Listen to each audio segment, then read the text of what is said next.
Jio POS প্লাসের মাধ্যমে কিভাবে সিম অ্যাক্টিভেশন করা হয়, এমএনপি বা পোর্ট ও নিউ জিও সিমের ক্ষেত্রে বা পোস্টপেড এর ক্ষেত্রে সব একই নিয়ম। তো কীভাবে step by step Jio POS প্লাসের মাধ্যমে সিম অ্যাক্টিভেশন করা হয়, তো স্টেপ বাই স্টেপ আমি ক্লিয়ারভাবে পরিষ্কারভাবে বুঝিয়ে দেখিয়ে দেব। তো চলুন ভিডিও শুরু করা যাক। এবং ভিডিও শুরু করার আগে কিছু কথা, যারা এখনও জিও পজ প্লাসের আইডি কারণও ক্রিয়েট করনি, বাড়ি থেকে কীভাবে ক্রিয়েট করবেন, তো সে ভিডিও সে সমস্ত বিস্তারিত আমি আলোচনা করব ভিডিওর লাস্টে।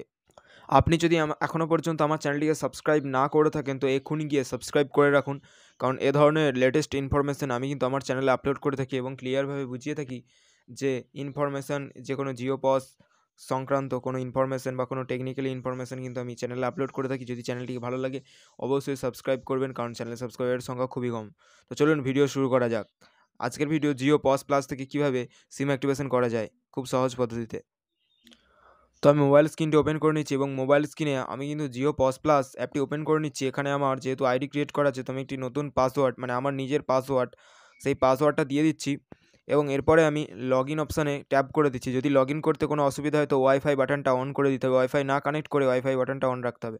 তো আমি লগ ইন করে নিয়েছি। তো এরপরে আমি 3 লাইনে যাব, এখানে ক্লিক করে নেব। ক্লিক করার পর এখানে আমি সিলেক্ট করে নিব মোবাইলটি, যেহেতু আমি সিম অ্যাক্টিভেশন করছি তো মোবাইলে দিয়ে ট্যাপ করলাম। তো এরপরে আমি ওই কিউআর কোড এখানে এই অপশানটায় ক্লিক করে দিচ্ছি। তো এই অপশানটায় ক্লিক করে দেওয়ার পরে কিন্তু আমার আধার কার্ডের যে কিউআর কোড, সেই কিউআর কোডটা স্ক্যান করে নিতে হবে। কাস্টমারের যে আধার কার্ডের কিউআর কোড সেটা স্ক্যান করে নেওয়ার পরে এটা নেক্সট অপশানে কিন্তু ক্লিক করতে হবে। তো এরপর ক্যাপচার ফ্রন্ট ভিউ, আধার কার্ডের প্রথমের যে ছবিটা সেটা তুলে নিতে হবে একদম ক্লিয়ার পদ্ধতিতে, একদম পরিষ্কার, যেন আধার কার্ডের কোনো অংশ আবছা যাতে না ওঠে, তাহলে রিজেক্ট হয়ে যাওয়ার চান্স বেশি থাকে। তো ক্লিয়ারভাবে তুলে নেওয়ার পর একবার দেখে নিলাম, তারপরে ইউজ দিস ফটোতে ক্লিক করতে হবে। তো ইউজ দিস ফটোতে ক্লিক করার পর তো আমি আবারও একবার ক্লিয়ারভাবে করে নিচ্ছি। তো এবার ইউজ দিস ফটোতে ক্লিক করে দিচ্ছি। তো এরপরে একটু লোডিং নিচ্ছে, তো নেটওয়ার্ক যদি ভালো থাকে তো হয়ে যাবে তাড়াতাড়ি। তো এরপরে ফটোটা নিয়ে নিয়েছে।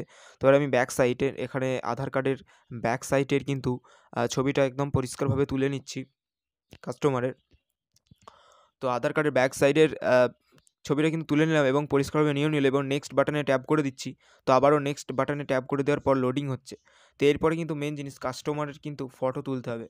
তো এখানে ফ্রন্ট ক্যামেরা দিয়েও তুলতে পারো এবং ব্যাক ক্যামেরা দিয়েও তুলতে পারো। তো আমি রিকমেন্ড করবো ব্যাক ক্যামেরা দিয়েই তোলো, কারণ পরিষ্কার ওঠে। তো আমি কাস্টমারের ফটো তুলে নিচ্ছি, যেটা ব্যাকগ্রাউন্ডটা কিন্তু, ফটোটার ব্যাকগ্রাউন্ড কিন্তু হোয়াইট হওয়া চাই, মানে সাদা হওয়া চাই, নাহলে কিন্তু নেবে না। তো আমি তুলে নিয়েছি এবং ফটোটা সাকসেসফুলি নিয়ে নিয়েছি। তো আমি নেক্সট করে দিচ্ছি।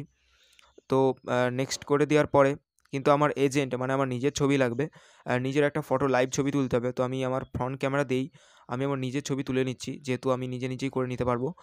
তো ফ্রন্ট ক্যামেরা দিয়ে, তো ব্যাক ক্যামেরা ইউজ করার কোনো দরকার নেই আমার ক্ষেত্রে। তো আমি আমার নিজের যে ব্যাকগ্রাউন্ডটা সাদা রেখে দিয়েছি।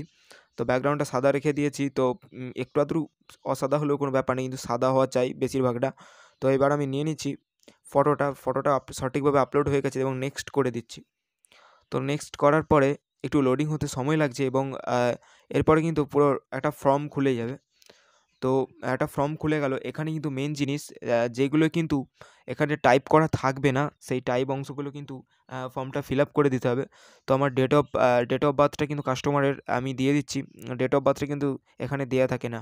ডেট অফ বার্থটা আধার কার্ড থেকেই কাস্টমারের কাছ থেকে জেনে বা আধার কার্ড থেকে ভালোভাবে ক্লিয়ারভাবে দেখে নিয়ে এখানে বস করে দিতে হবে। ভুল হলে কিন্তু এখানে date of birth not match এখানে কিন্তু দেখিয়ে দেবে।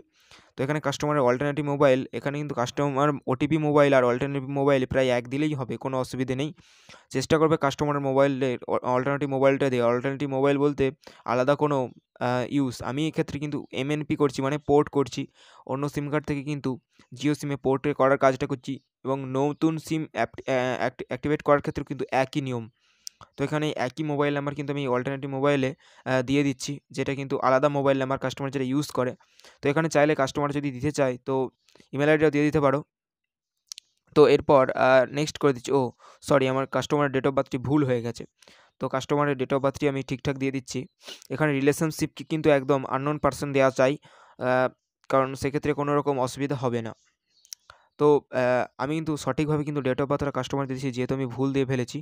তো কাস্টমারের ডেট অফ বার্থটি আমি কিন্তু একদম ঠিকঠাক করে দিচ্ছি। ঠিকঠাক করে দেওয়ার পরে কিন্তু আমি আবারও ফিরে যাব, ফিরে গিয়ে দেখাচ্ছি যে কাস্টমার ডেট অফ বার্থটা একদম ঠিকঠাক দেওয়ার পরে, তো এবার আমার কাস্টমারের ডেট অফ বার্থটা একদম ঠিকঠাক দেওয়া হয়ে গেছে।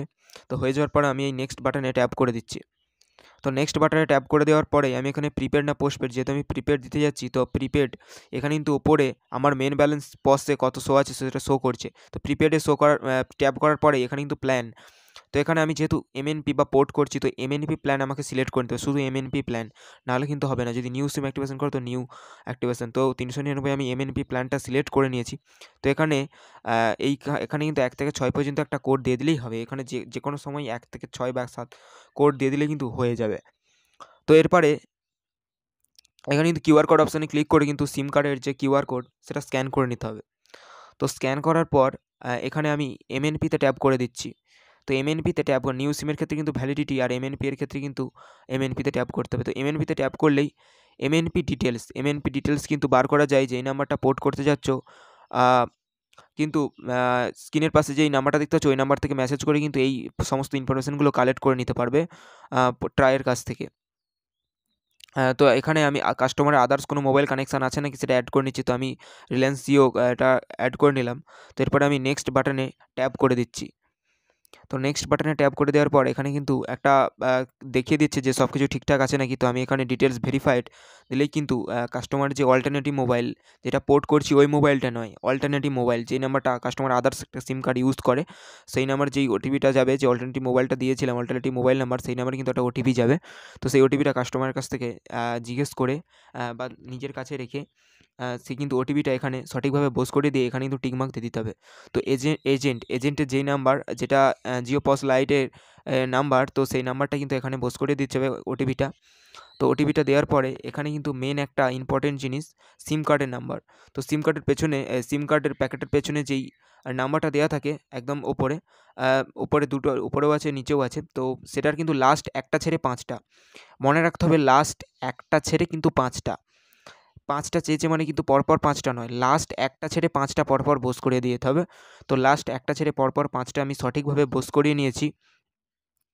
একদম সঠিকভাবে ভেরিফাই করে দেখে নিতে হবে। লাস্ট একটা ছেড়ে, আমি কিন্তু বারবার বলে দিচ্ছি, লাস্ট একটা নাম্বার ছেড়ে কিন্তু 5টা বস করাতে হবে একদম সঠিকভাবে, কারণ এখানে ভুল হলে কিন্তু রিজেক্ট হয়ে যাবে।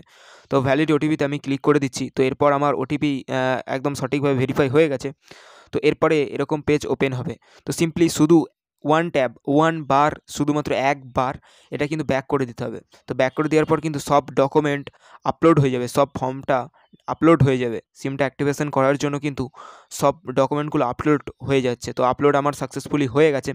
তো হয়ে যাওয়ার পরে অটোমেটিক্যালি এখানে কিন্তু সোয়াইপ হয়ে আসবে, এখানে ক্যাশ অপশানে ক্লিক করে দিতে হবে। তো ক্যাশ অপশানে ক্লিক করলেই কিন্তু আপনার জিও পস লাইটের যে ব্যালেন্সটা আছে সেই ব্যালেন্সটা কিন্তু কেটে নেওয়া হবে এবং লোডিং হবে, এবং এখানে কিন্তু কিছুক্ষণের মধ্যেই কিন্তু দিয়ে দেবে যে আপনার এটা রেডি হয়ে গেছে, সিম কার্ড অ্যাক্টিভেশন প্রায় রেডি হয়ে গেছে সম্পূর্ণ। তো আমার একটু লোডিং হচ্ছে ইন্টারনেট স্লোয়ের কারণে। আমি তো অলরেডি মেসেজ দিয়ে দিয়েছি যে রেডি হয়ে গেছে, আমার ব্যালেন্সও কেটে নিয়েছে। তো এখানে কিন্তু ইন্টারনেট একটু স্লোয়ের কারণে একটু দেরি হচ্ছে। তো আমি একটু ওয়েট করে নিচ্ছি। তো আমার সাকসেসফুলি সাবমিটেড হয়ে গেছে। তো এইটা কিন্তু স্ক্রিনশট একটা নিয়ে নিতে হবে, বা এই যে ওয়ারেন্ট নাম্বার এগুলো কিন্তু খাতায় লিখে রাখা কিন্তু খুবই প্রয়োজনীয়, কারণ অনেক সময় কিন্তু কাজে লাগে রিজেক্ট হয়ে যাওয়ার ক্ষেত্রে। এখানে কিন্তু কাস্টমারকে ছেড়ে দিলে চলবে না, কারণ কাস্টমারকে 5 মিনিট বা 2 মিনিট একটুখানি হোল্ড করে ধরে রাখতে হবে। তো এরপরে আমি আবারও 5 মিনিট পরে 5 মিনিট পরে কিন্তু আমি আবারও জিও পসটা লগ ইন করে নিচ্ছি, এবং যে ওয়ারেন্ট নাম্বারটা কিন্তু আমি কিন্তু কপি করে রেখেছি, খাতায় লিখে রেখেছি এবং স্ক্রিনশটও নিয়ে রেখেছি। তো এখানে আবারও 3 লাইনে ক্লিক করতে হবে, দিয়ে অর্ডার স্ট্যাটাসে ক্লিক করতে হবে। তো এখানে ওয়ারেন্ট নাম্বার সিলেক্ট করে আমি সেই ওয়ারেন্ট নাম্বারটা দিয়ে সার্চ করে নিচ্ছি। তো 5 মিনিট পরে ওয়ারেন্ট নাম্বারে সার্চ করলে কিন্তু এও অ্যাপ্রুভ, মানে কিন্তু এটা কিন্তু অ্যাপ্রুভ হয়ে গেছে, মানে এমএনপি বা নতুন সিম কার্ডের ক্ষেত্রে কিন্তু এটা অ্যাপ্রুভ হয়ে গেছে, আর রিজেক্ট হওয়ার সম্ভাবনা নেই।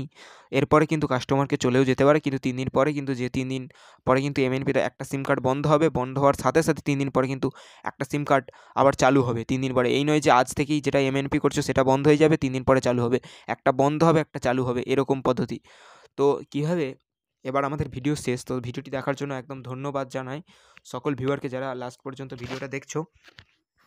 তো কীভাবে আইডি নেবে, যারা একদমই আগ্রহ জিও সিম কার্ড বিক্রয়ের সিম কার্ড সেল করার জন্য, তো তারা নিয়ারেস্ট জিও শপে, নিয়ারেস্ট জিওর ডিস্ট্রিবিউটরের সঙ্গে কন্ট্যাক্ট করতে পারো। প্রত্যেকেরই লোকেশানে জিও ডিস্ট্রিবিউটর আছে। তো একটু খোঁজ করে কিন্তু নিয়ারেস্ট লোকেশান থেকে কিন্তু নিয়ারেস্ট ডিস্ট্রিবিউটরের কাছ থেকে কিন্তু জিও পস লাইট অ্যাপটা ডাউনলোড করে সেখান থেকে কিন্তু জিও পস প্লাস অ্যাপ্লিকেশানটা কিন্তু রেজিস্টার করে নিতে পারো, অথবা নিজস্ব জিও পস লাইট থেকেও কিন্তু সেখানেও কিন্তু জিও পস প্লাসের আইডি নেওয়া যেতে পারে।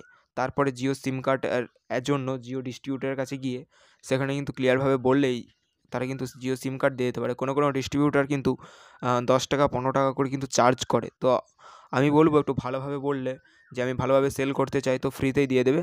তো আজকের ভিডিও এই পর্যন্তই। যদি কোনো জিও পস সংক্রান্ত কোনো তথ্য জানার থাকে অবশ্যই আমাকে কমেন্ট করে জানাবে। আমি কিন্তু প্রায় কিছু সেকেন্ড বা কিছু মিনিটের বা কিছু ঘন্টার মধ্যে কিন্তু অবশ্যই রিপ্লাই দেওয়ার চেষ্টা করব এবং রিপ্লাই দেবো, গ্যারান্টি।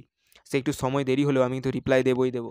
তো অবশ্যই চ্যানেলটিকে সাবস্ক্রাইব করবে এবং চ্যানেলটিকে সাবস্ক্রাইব করে পাশে থাকবে। নতুন ভিডিও বানিয়েছি, যদি কোনো ভুল হয়ে থাকে কথাবার্তার মধ্যে তো ক্ষমার চোখে দেখবেন, কারণ আমি নতুন ইউটিউবে নতুন এসে নতুনভাবে কিন্তু বোঝাচ্ছি।